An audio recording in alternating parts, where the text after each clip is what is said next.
Good afternoon, and welcome to Innovate at the speed your customers demand and you can afford. I'm Lexi Grindstaff, Director of Business Development at Bank Director, and we thank you for joining us today. This webinar is brought to you by both Bank Director and Agent IQ. Agent IQ is a personal digital customer engagement platform that helps community banks create better and more loyal relationships with their customers. Before we get started with today's webinar, let me share just a few housekeeping items with you. You have joined this event in listen-only mode, so you are automatically muted. For a better viewing experience today, we recommend that you click on the slide bar at the bottom of your screen to put the presenters into full screen mode. We do encourage you to ask questions, so throughout the presentation, please note those questions using the Q&A button found on the right-hand side of your screen. And there is no need to take detailed notes, as this recording will be shared with all attendees within 24 hours via email and will also be available on bankdirector.com. And if you have any technical issues today, please note those using the moderator chat feature on the right-hand side of your screen, and we will do our best to take care of it. I'm going to go ahead and introduce our speakers today. First with us is Soren Vested, the Chief Revenue Officer at Agent IQ.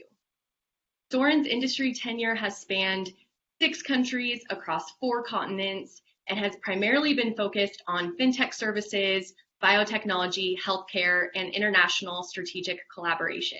Welcome, Soren. Thank you, Lexi. Thanks so much for having me. Of course, yes. And also with us today is Misty Mosteler, the Executive Vice President, Director of Consumer Banking and Enterprise Innovation at Extraco Banks. Extraco Banks is a $2 billion bank out of Waco, Texas, with 15 branches that was founded in 1902. At Extraco, Misty oversees the retail branch network, payment strategy and innovation, retail payment vendors, and the bank's alternative delivery channels. She also oversees selected strategic projects, which are centered on corporate-wide innovation. Welcome, Misty. Thank you for having me. Yes, so I say we just go ahead and dive right in. It's no secret that customer behavior and demands have been changing, and community banks have definitely needed to adapt to keep up and to continue to capitalize on their biggest assets, employees and customer relationships. Also, looking at the COVID pandemic and the challenges that has brought about, I think some banks have seen dramatic increases in call center volumes, challenges in meeting staffing needs, and also sometimes a lack of interaction with their consumers. Misty, I'm curious, are you seeing these problems too? And if so, which are impacting you the most at Extraco? Definitely, we're not immune to any of those. I think any bank, financial institution of any size has experienced that, and the pandemic really accelerated consumer demand for us with the use of digital tools. So, obviously, as a smaller community bank, branch transformation has been something that's, always something that's being worked on. But digital transformation is something that we've been actively trying to get better at and do more. And I think, again, with the pandemic, it kind of sped up our desire and our efforts and initiatives. And you're absolutely right, particularly with resource constraints, particularly human resource constraints. We really were looking for solutions that could kind of help transcend between our branch transformation strategies and our digital transformation strategies without creating that customer perception, especially in the thick of the pandemic, that we were closed or we couldn't get to them fast enough, or that we couldn't keep up with consumer demand. And I think that was something that, it all kind of converged onto us, along with just now you're continuing to see the different margin pressures that we're under, as well as fintech competition to really grab our customers' attention. So it's just all this big kind of ball of mess that we were trying to work through. Yes, and Soren, from the service provider perspective, Misty kind of gave a little, background on the bank's perspective. You speak with a lot of banks. What are some of the innovations that their customers are demanding and that you see them pushing to keep up with? It's a great question, and I'll echo some of what Misty said. What we hear in general is that community banks have succeeded because they get to know their customers, they're relevant, they are contextual. And I spent 10 years in mobile banking payments. I'm part of the problem now. I'm trying to be part of the solution. Community banks need to reinvigorate their personal relationships. If we're fighting very large organizations with very large budget, we need to fight them on what we're good at, and that's that personal relationship. So what we generally are seeing from community banks is we're very keen on finding out how do we allow our customers to engage with us just like they do in branches, but anytime and anywhere. How do we make it personal? How do we make it persistent? How do we make it proactive?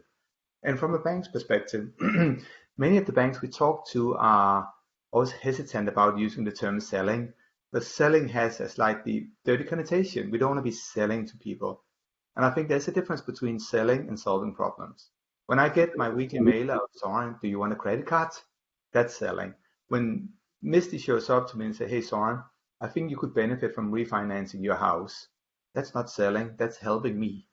And I think that's what we've heard a lot of community banks saying. We need to re-embrace the relationship, and we need to figure out how do we solve problems, deepening relationship in that process. I think that's a really important differentiator. And Misty, what was the challenge that ExtraCo has been looking to solve? If you can boil that down. Yeah, we made the strategic decision, like most banks, to really enhance and continue to invest in our digital transformation strategies. We had recently actually switched our digital banking provider in 2021, and we really wanted, that's kind of the foundation, really making sure you have the right vendor partner. But to Soren's points about really how do you blend the experience you get in a lobby for a community bank and credit union, most it's that connection with that human, with that person. How do you blend that in a digital world, which at a minimum, the perception for most community banks is that you really can't go there. Well, we were trying to figure out how can we personalize it, so obviously you can't replicate it all the way, but we wanted something that would help us personalize that experience and get us close to the operational excellence. Like I said, the amount of human resource constraints that we're under, always looking for a way to become more efficient, especially in an omni-channel call center environment, which is what we're in. And I feel like, we have such a deep commitment to our lobby channel. We're not like the mega banks that kind of can determine, we're going to close 100 branches here and maybe open up 50 there. That's just not our level. We have a small amount of branches, and we're committed to that, and we really are a true community bank. I think of us as like a super community bank. We're heavy commercial real estate, but we have such a strong consumer banking presence.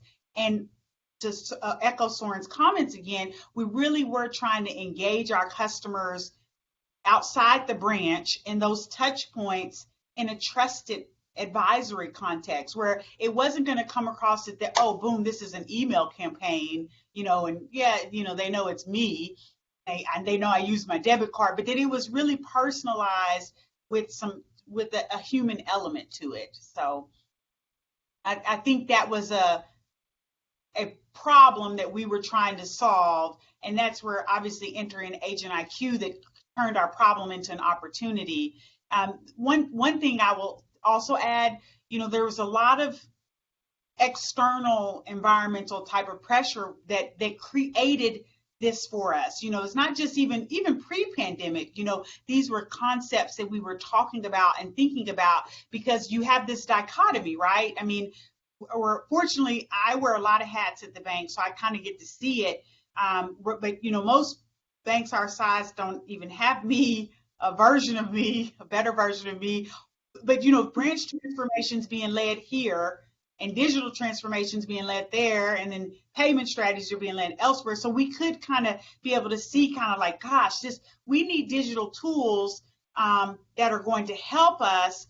But the irony of it being like, well, we, from an efficiency standpoint, we really would like to minimize some of those in-person interactions eventually, right? That's why we invested in a new digital banking provider and picking the right partner to help you do that is just fundamentally critical, because you have to retain that personal engagement functionality in order to actually execute on this. And so, I mean, again, we haven't even scratched the surface about AI and those capabilities, but that was really important with us, and we're continuing to see great progress with that with Agent IQ. So what, in that process, what solutions were you looking for to help with that challenge, and how did the relationship with Agent IQ come about? We'd made so much progress on branch transformation. We were building our foundation on the digital transformation, but we needed a provider that really understood that our digital banking platform was a foundational aspect of it, but that they could actually help us leverage like our other lines of business. One thing that's unique, I feel like, about Extraco is we do have full service wealth management, full service insurance, full service mortgage. And so how to create this environment, like, we call our personal bankers relationship bankers. They just don't have that skill set. You need licenses and expertise outside of that. So how do you connect them quicker and better, more effectively with the subject matter experts? Because you're training them to try to have better conversations, but you can't train them for everything. And so how do you build this journey for the employee and the customer that's quick and efficient and timely and relevant? All with the foundation of either inside our app or coming from our website. And that would be at the customer's choosing. But I think that was something that was really important for us as we were trying to navigate to get the picture right in our own head. What does this look like? That was one. I'm not sure if that answers your question fully, but. Yes, it definitely does. And so can you walk us through the process of implementation, what you implemented, how long that process took? Gosh, with Agent IQ, that was, because we keep in mind, I answer kind of tentatively because we just went through like a digital platform conversion, which is fun, right? But with Agent IQ, it's one of the smoothest experiences we've ever had with any vendor. And I've been here for 18 years and I manage a lot of vendor relationships for the bank. And it was by far maybe one of the top one or two, if not the one. So the implementation in a nutshell was very easy. One thing from, again, Agent IQ mirrored what they told us that they wanted to do for our customers, that human interaction. So much of the platform is built on AI and machine learning, but they held our hand. And we had some blips in our digital banking provider conversion that weren't crises. They felt like crises at the time, but we were in a little bit of a shell shock mode. And they came in. There was so much communication, so much planning that they had done to kind of get us to have a smooth implementation. We launched in the holiday season. Ideally, I really wish we would have launched when we changed providers. That was in the May, so early in 2021. It would have been a godsend to have Agent IQ during that time, but we didn't. Our executive committee, the timing didn't work out. But when we launched them, I think we went live, Laura, you correct me if I'm wrong, I think November 1st or 16th on the website chat first. And then we were live at the beginning of January in short order inside our app because of their strong connections with our digital platform provider and working with our website technology vendor. So I can't say this enough. It was so easy on us that it's kind of like I don't really remember. It was just that easy. It was like pressing the easy button. Well, that's great. And you just touched on this, but we had a question come in on, with switching to the new digital banking provider, did you have to then integrate that software with Agent IQ, and how did that go? And it sounds like. And it was very smooth because of they had that relationship. So it wasn't like, they knew our digital banking platform provider knew Agent IQ. They had a strong connection with them. I'm not trying to oversimplify it, but it was as easy as like opening up a case and saying, hey, this is what we're going to do. And Agent IQ really took the initiative to handle the rest for us. There was some go between a few little pieces, but we went live. It was very clear. The implementation plan and path was made clear to us actually in the sales cycle. And I appreciate that from a vendor management standpoint, because a bank our size, one thing that we've personally dealt with many times is you go through the sales cycle and then you get blindsided in the implementation cycle. We had no blindsides. So that was really a great experience, and it honestly built trust for us. And so we started to launch, we kind of piecemealed it with Agent IQ because we were a bit tired from a conversion. But we started with website chat, then we went inside our online banking, then we went into text chat, and we're about to launch with video chat. But it's each time it's been something that they're working at our pace, so they're not dragging us, and I hope they're not pushing us. But it's at our pace that we're able to work at. And along the way, parallel to that, they're just constantly absorbing our feedback to make our experience, our chat, and that virtual omni-channel experience better and more human for our customers. And, I think the way you describe it too is really important. I think maybe in the past, innovation has been looked at more as a hobby, something nice to do. And at this point, it's really no longer optional. And how you said, you're starting with one piece and adding on, but you're starting. Yeah. And that's key. Soren, please. I can jump in. So Misty, you're being very complimentary, and I very much appreciate that. But I also say one of the things that was very helpful for us at Agent IQ was, as you can hear, Misty had put a lot of thought into this. So for us, it was a matter of coming into Misty, meet Misty and the Extraco Bank team, and listen. Ultimately, most of us fintech providers, we provide a tool. And if the tool is well built, it can be configured. It's about listening to what is it Misty was looking for. And there are some very, very technical needs. The call center was being hit hard.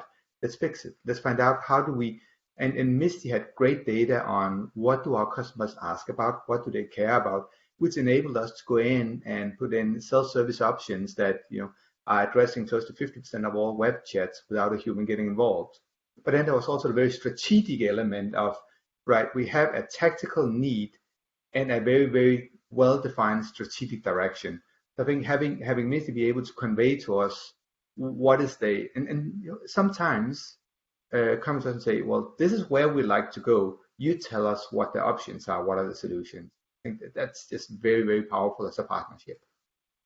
Absolutely, you're right. I'm glad you touched on that, Soren, because it was being able to tell you, because you can always kind of come up with the vision, right, and what you're aspiring to, but meeting us where we were at. And our call center it's an omni-channel environment in our call center, but it's a very small call center. I know some banks our size don't have a call center, but we do. But when you compare us to other sizes, it's very small. We have a group of maybe 14 or 15. We have virtual tellers. We have other channels.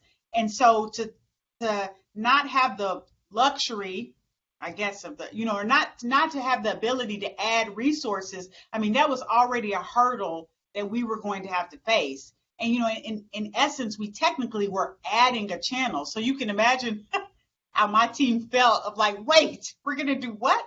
But it is, Soren's right. We have seen so much efficiency and taking those inbound calls and redirecting that traffic in a more efficient manner. It has just been wonderful. It has made our call center team a lot more engaged from a human resource employee experience standpoint. And that is because when Agent IQ came in, they were asking us questions that one young lady, she's not on the call, but Krista, she works with me directly. And, they were asking us questions like, I wonder why that's relevant. Asking us what was the employee experience? What are they going through? What types of calls? Not just tell us your call volume so I can plug it into this ROI model and send it back to you. It was much more in depth, a lot of planning sessions to kind of help us craft out the vision so that we could actually get to the vision too. So. I think the other thing, and again, compliment to Misty and her team. I think we are so used to, and Misty, I'm going to steal your expression from the other day.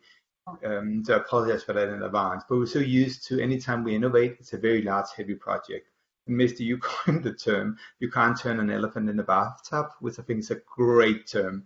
But if we think about this, if we think about the scale and scope of what we did with extra core banks, it's large. And as Misty said, it's web chat with AI, it is mobile messaging within mobile online banking, it is co-browsing, it's video chat, it's SMS, it's real-time language translation. It's a lot of different things. And I think what Misty's team were very, very open about was saying, why don't we make this a multi-step journey? Let's not create one large project, but also let's be smart and test and learn. Because as we know, as a collective team, we can pontificate with the best of them. We can talk about, well, what if, and that could also happen that, but instead, okay, we think this is 80-90% correct today. Let's get, for example, the self-service options live, but let's use the built-in analytics in the platform to understand in 2, 4, 6 days, what are we really seeing? Because what Misty and I are thinking, and Anna, our PhD in linguistics, and Laura and our team is thinking, may not be what the customer perceives. So let's get it out. Let's understand what are people doing. And then classic Deming cycle: test, learn, refine, and keep going that way. And I think that has been, it's a mindset. And I think coming in with a mindset like that we are, it's never going to be perfect on day one, but it's going to be much better than it was before. And it's only going to get better from there. I think that's very important. Yes, my former boss told me that quote, you can't turn an elephant around in a bathtub. So I can't take credit, but I do use it. And it's true. And you're right, Soren, because, again, coming off of like converting our entire digital banking platform from a project management experience, that is overwhelming. And I lead a lot of projects at the bank. And so for them being willing to kind of say, let's let you baby step into this, let's go from here to there, I think that's helped us with that design thinking concept too, where you say test and learn, refine. I am such a friend of, I used to say this, now this I did say, Soren, I am a friend of iteration. I used to say, y'all should make my title Director of Iteration, not Director of Innovation, because, it's about those incremental improvements. And then when you're looking at that from a trend analysis standpoint, that's really when you see your lift, so you don't have to throw everything out at once and then, okay, everyone's going to use everything, because that's really not what we've historically seen. And so to be able to kind of iterate and build off of the experience made it a much better experience, so to speak. Yes, and Soren, from Agent IQ's perspective, what was key in this rollout to your team, and how were you looking at this launch? In what ways, what did you need to see to view it as successful? Yeah, so as mentioned before, Misty and the team came in with a very open mind to this. We appreciated that coming off a mobile migration, I think another large migration later in the year, the team was fatigued. And one of the things we had to think about when we built Agent IQ is we're designed to work with community banks. So showing up and saying, Misty, so who are your top 3 project managers you want to be on this project? It's not reasonable, and it's not how we should be operating. So I think when you design a service, you think about the end customer in mind. We have to think about how we're going to engage. So we have made it kind of our job to say, well, Misty, we'll show up with a project plan that's going to be 30, 40 items on here. We'll highlight 6 or 7 of them, and we'll tell you these are the ones we would like to take care of. And we'll give you an example of how we think about it and what potentially other people have done, so you can get inspired by what other people have done. So I think coming in with that approach, the other thing is, as Misty said, test and learn, right? And you have to figure out, one of the benefits of having an ultra modern platform is that everything we have done with Extraco has been configuration. We don't do upgrade changes. We are a SaaS service, so the platform is always up to date, which means that, for example, when Misty told us we're ready to migrate our SMS channel, it's a config on our side. We will do it outside office hours, but it doesn't have to be, we'll do that every second Tuesday of the month. It's going to be, okay, let's get it done when you're ready for it. And then let's make sure everything works the way we want it to work. I think it's a lot about that. What Misty will also tell you, and that's probably going to come through for anyone who has met me. We have a lot of opinions. Sometimes we have what we call strong opinions, weakly held, but we'll generally show up with an opinion. And we benefit from having people like Ray Davis on our advisory board, but having Misty saying, Soren, that's really, really interesting, but that's not the way the real world works in a bank in Waco. So let me correct you here. And having the freedom and the relationship to be allowed to put forth our opinions, I think has been really important in our implementation here. Yeah, I think that's when we get into a partnership, right? Some of your vendor partners might not look at it like that, and they've got a model that they can apply, and maybe there's some fallout, but they were great at giving us and giving us resources to even like you go through our sales cycle and due diligence kind of involves like the traditional reference checks, but they were even referencing and helped us connect with other clients as we were going through, like maybe you should look into this is how they did it, now you can do it like this, but this is how they did, and that was very helpful. And even now we still kind of think like we'll go back and reference some of our notes when we're asking internal questions, and that's all because they kind of helped us facilitate this and really made it a bit of a journey for us. And then we have strong opinions too, so and we can get pretty, as small as we are, Soren knows we can get pretty demanding, and they have just always had like kind of a servant type of relationship with us to kind of like, how can we help you better yourselves? How can we help you, do this better, and helping us, like many times Soren and his team would be on the call and I'd be like, what if, and it would be some random, and Soren would be like, gosh, so what I'm hearing you say, Misty, is this? I'm like, yeah, that's what I'm saying. And he's like, well, do you really mean this? And I'm like, yeah, that's really what I mean. So it's nice to have that where you don't have to have it just all like laid out. But again, they got our vision. They helped us craft the vision.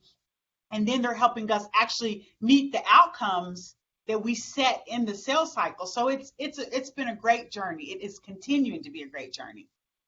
I think Misty hit on something very important here, and we know that some of the things that we have that Misty and her team and Extraco Banks have enabled through chit chat, select your banker, engage with your banker.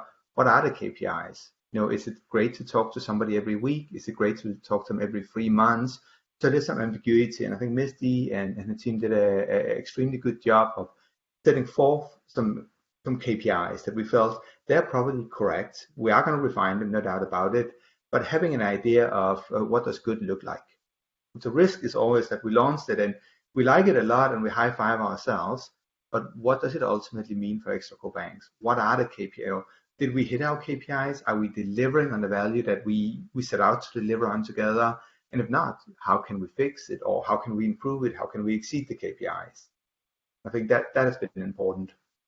That is, especially like when you're saying, how do we add to our customer journey and experience without adding resources? Because everyone's trying to figure that out. I mean, and Agent IQ is kind of part of our secret sauce, because we've seen consistently since we launched, so we're into June now, almost over a 30% reduction in our call center volume each month, which is huge because I've got Krista has 2 employees on maternity leave.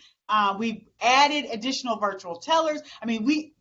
So we have really less resources than we started, and we're still seeing that shift from like inbound call center volume to using Gabby and Chit Chat, which is what we call our Agent IQ services.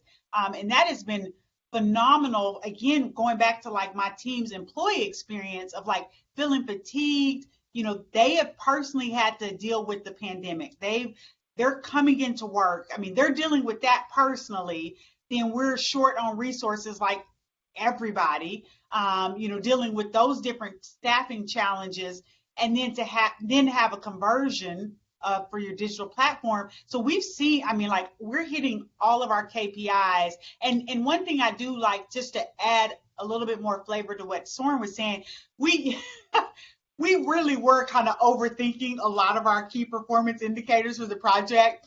We're like, we need to track this, and we're going to track this.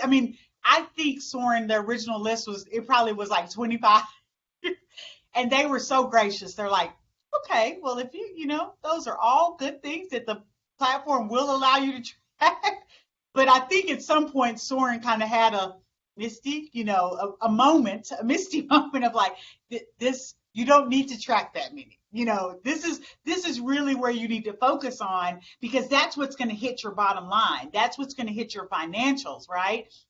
That's what's going to change and transform your customer experience. So we were able to kind of synthesize that down to probably like 8. But there's probably a 3 or 4 core KPIs that we've really been looking on. And that's really, again, being just the reduction in volume, and having that shift over to the channel. And so much of that, almost half of our engagements are not involving my human bankers, which is just huge. I mean, and we've had really great, like, Soren says sales kind of comes with this negative connotation, but we've had some great sales experiences that's a layer of KPIs that we really aren't like kind of holding ourselves accountable to yet. But we have had some phenomenal referrals, results, outcomes for like loans, booked loans in our mortgage division and in our consumer lending division. So just being able, again, tracking starting from your vision, so like what does that implementation look like to get you to that vision? What do your KPIs need to be to line up to that? And staying on that journey has been it's been a great experience. I feel like I've said that a few times. But Misty, I think one of the things that's been, sorry, Lexi, but I did want to mention, one of the things that's been fascinating, so Misty said, Misty and her team launched web chat, self-service options, et cetera, but at the same time they launched what Misty refers to as chit chat, which is the personal engagement service. I select my own banker. I get to work with Lexi every time.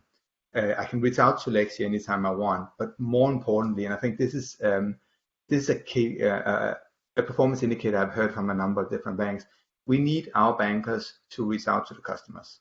Not hard selling, but imagine, I mean, you may have experienced, if you work with a good organization like Extraco Banks, during COVID, you may have had the experience that, Lexi, I'm going to pick on you, but Lexi reaching out to me as a customer and say, hey, Soren, just checking in, are you okay? Is your family okay? Is there anything that you're concerned about? Because when people are under pressure, when people are stressed, they retract.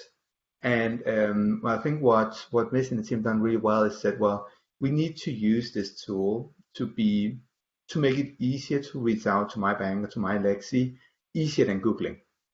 And if we look at the customers, which are, in a very short period of time, we have about 6,500, 7,000 customers have selected their personal banker already at this point. And we look at the conversations, and one of the metrics that we kicked around a lot was how many of those conversations should be started by the customer and how many are by the banker, and how do the bankers start that? And I think we see today that about 55% of conversations are initiated by Extraco's bankers. And this is not, hi Soren, do you want a credit card? Do you want a credit card? It is, Soren, I'm just checking in, anything I can help you with, or I noticed that your direct deposit has moved. Did you change job? Congratulations. Does anything come with that? Are you moving? Do you need a new car? What can I do? And I think that openness that historically was predicated on me coming to the branch is really important. And that's how we've generated some of those sales and referral success stories that we've had internally. And Misty, something that you touched on earlier was some of your people on the team were a little hesitant in adding what they thought another channel. So now that you've been in the partnership for a few months now, how are bankers feeling about the service, or how did you get your team on board? Because I know that's a challenge a lot of banks have. Oh gosh, I wish I would have brought like some actual wording from some of the team. I mean, they love it, and again, they've had to have the experience, firsthand, but the platform is so easy to use. It's easy to give Agent IQ feedback. So that ability to iterate, and that they've seen Agent IQ respond to some of their feedback. I mean, that's just really powerful when you can take an employee that typically is entry level and they're trying to do their best to meet the expectations, and to see their feedback get escalated and actually implemented. is huge, and so they have really enjoyed working in the platform. It's so easy I could navigate in the platform. So that says a lot about how easy it is to do. But our relationship bankers we're actually at the point now where people are beginning the other employees and other lines of business are beginning to ask, like, well, how do I get access into it? Can I be in on it? Whether that's either being on the banker side or on the subject matter expert side. So I would definitely say, short answer, they really are enjoying it and are deeply engaged with the platform. And I will just say too, for all the banks that we have online, please feel free to submit your questions. I think it's clear to see Misty is willing to share, open book. And so we can definitely utilize her and Soren's experience. But, I think Misty too, we can focus a little bit how you had kind of laid out that journey of having a roadmap, going on solutions. So is there any other advice you want to give to bankers as they are figuring out how to start in their digital transformation journey? Well, one hurdle that we had that I think most banks, you would run into is getting that executive level buy-in, our executive committee. We're really heavily more of a commercial real estate bank, but we have just this strong, robust consumer banking presence, but we're not like a retail bank, so sometimes initiatives can come across of like, well, that's just retail, and in a low rate environment, that's not good for many of my projects, let me tell you.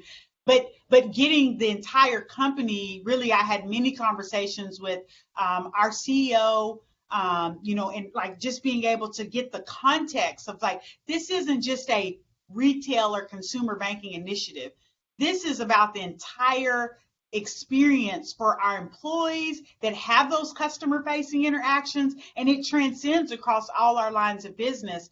And I think that was something that we had, that took us some time to kind of do that. When I say time, maybe it added a few more months to the process of really just getting all the lines of business unit leaders to buy into it, even if it was like for instance, our director of wealth management and trust, they're not really living in the platform. Their demographic is different, their whole process is different, but him being bought in so that he's like, oh, I see the value in this. This really makes a lot of sense. I'm glad that we're doing something like this, even though it's not benefiting my line of business today, and so he's even asked me a couple of questions, like probably last time he asked me was maybe like in April, of like, how's that going? So where do you see us fitting into it? And again, it's not something that they're living in right now, but that ability to get everyone on board. I think, with any project, right, or new initiative, that can take time.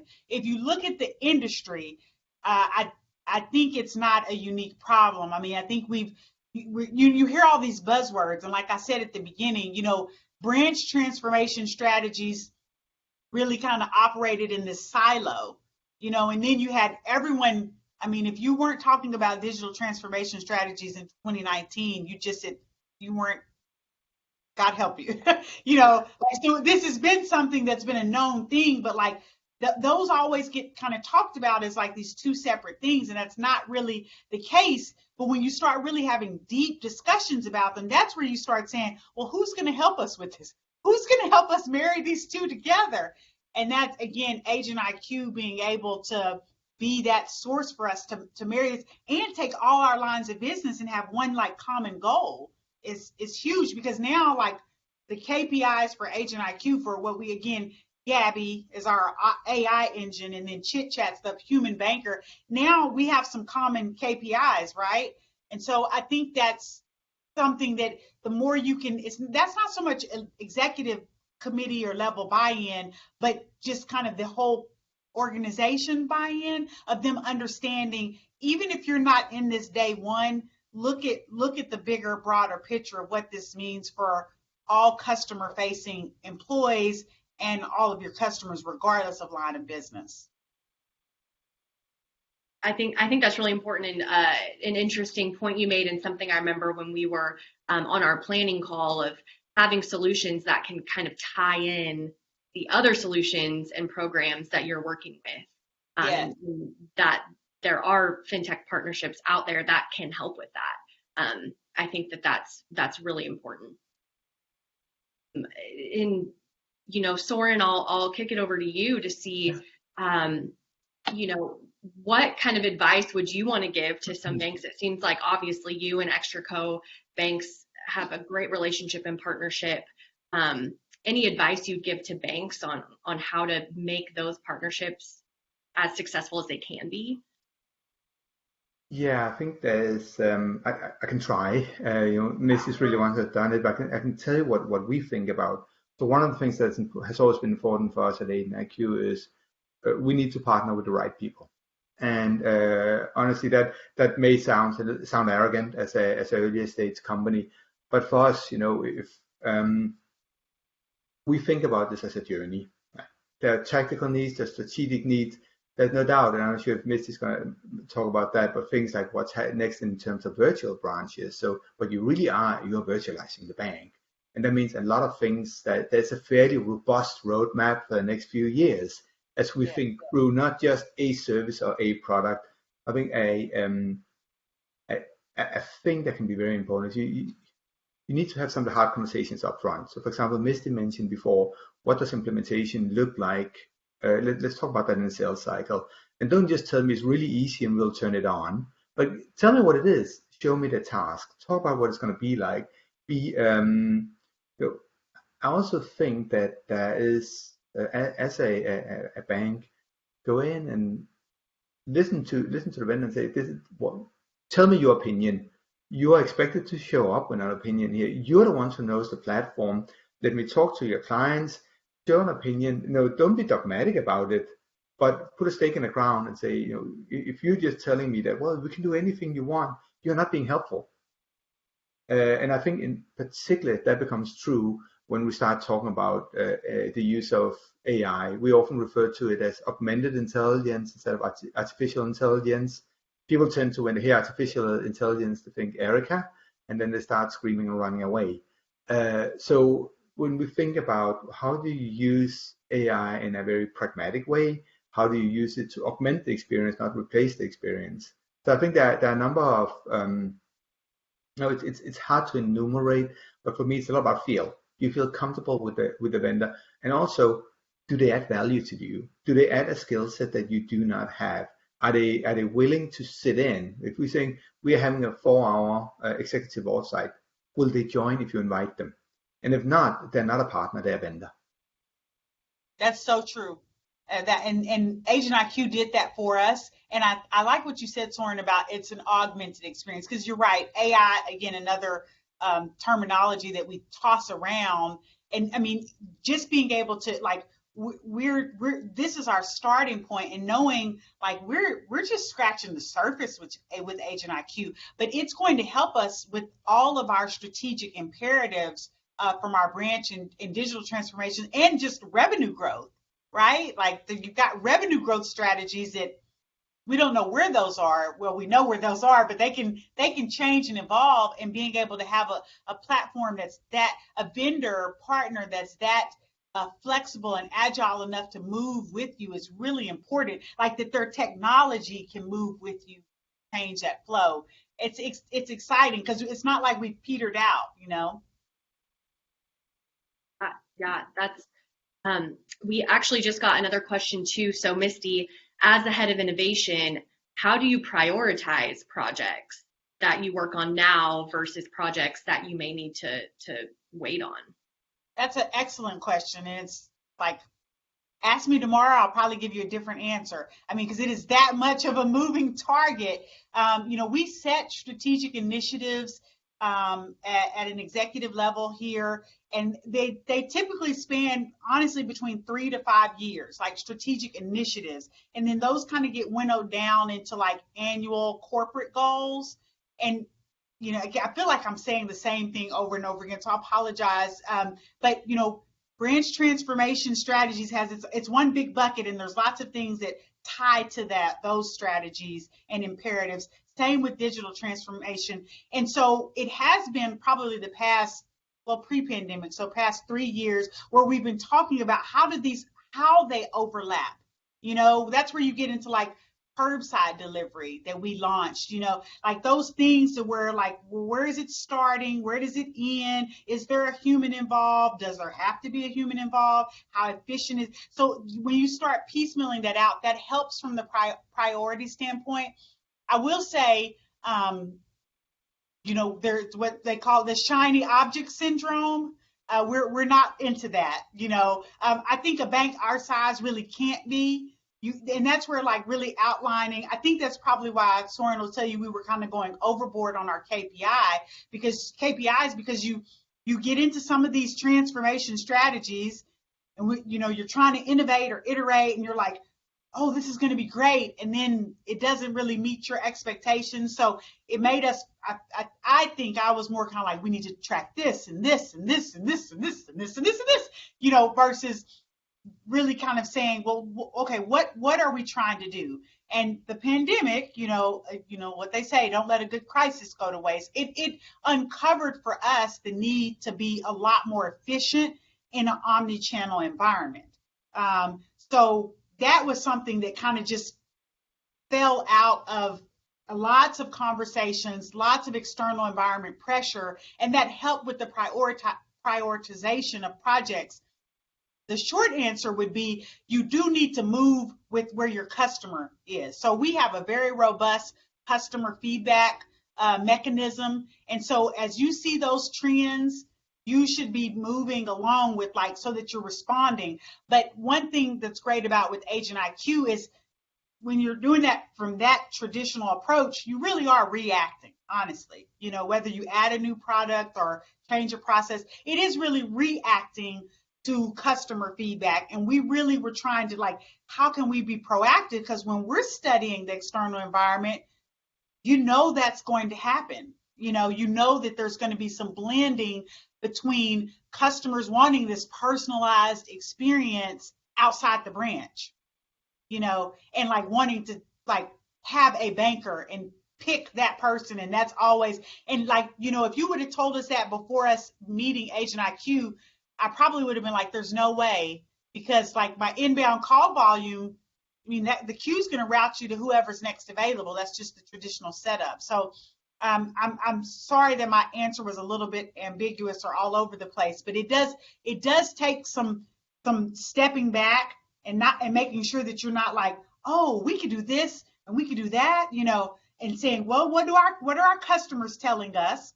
What are our employees hearing and thinking?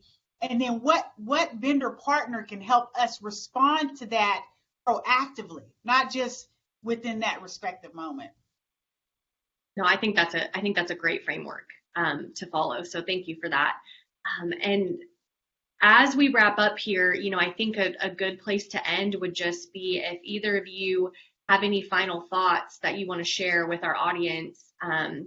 Just, kind of a summary of everything we touched on today. I feel like we touched on a lot when looking at our engagement, innovation, working within resources.